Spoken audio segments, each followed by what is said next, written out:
السلام عليكم ورحمة الله وبركاته، ازيكم حبايبي عاملين ايه؟ اهلا وسهلا بكم في قناة توفيق كروشيه. ان شاء الله النهاردة هنعمل مع بعض غرزة ان شاء الله تكون جديدة وان شاء الله تكون سهلة عليكم. واتمنى ان الفيديو يعجبكم وان انتوا تتفرجوا عليه لحد الاخر. انا هشتغلها بخيط جنجان خشن. تمام. طبعا احنا في العينة دي هنعمل مضاعفات العدد 5، يعني 5 زائد 5 زائد 5. بعد ما نخلص مضاعفات العدد 5 بنضيف 6 سلاسل. تمام. يبقى 5 زائد 5 زائد 5 زائد 6. وببدأ اشتغل اول صف عبارة عن عمود بلفة. تمام. هعمل عقدة البداية وهشتغل السلاسل بتاعتي وهرجع لكم. طبعا انا بشتغل بإبرة 4.5 وهشتغل 36 سلسلة.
طبعا زي ما شفتوا انا اشتغلت 36 سلسلة اللي هو مضاعفات العدد 5.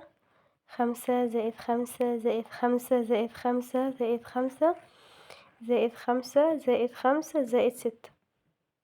بعد اول 3 سلاسل وبدخل في الرابعة بعمل فيها عمود وبكمل لبقية الصف كله عبارة عن عمود بلفة.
طبعا زي ما انتوا شفتوا انا بدأت الصف التاني ازاي.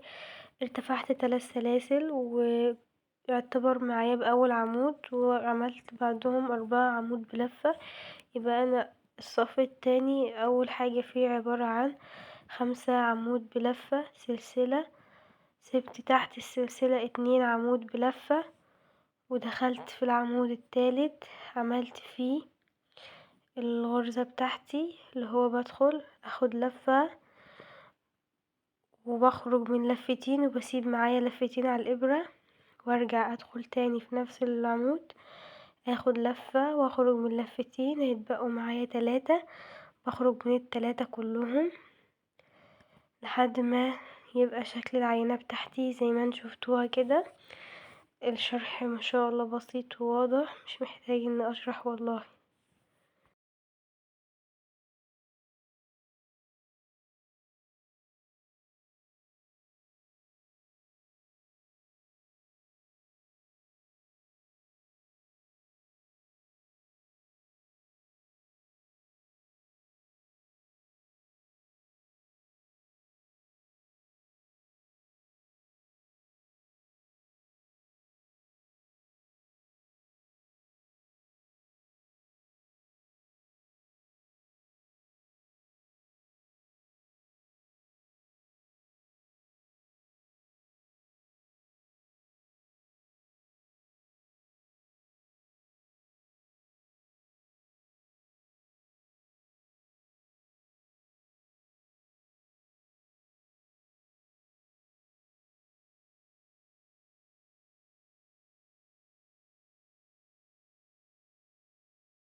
طبعا زي ما انتوا شايفين ببتدي برضو ارتفع 3 سلاسل والف الشغل بتاعي واكرر نفس الصف اللي قبله بنفس الترتيب بالظبط. نفس اللي عملته في الصف رقم 2 هعمله في الصف رقم 3 وهكذا لحد ما اخلص العينة بتاعتي.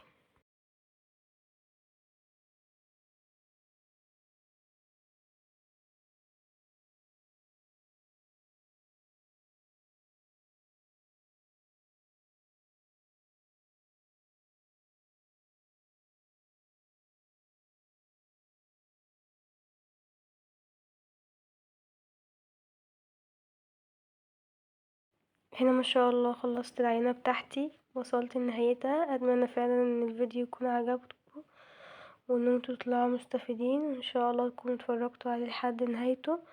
ما تنسوش تشتركوا في القناة وتفعلوا الجرس عشان يوصلكوا كل جديد.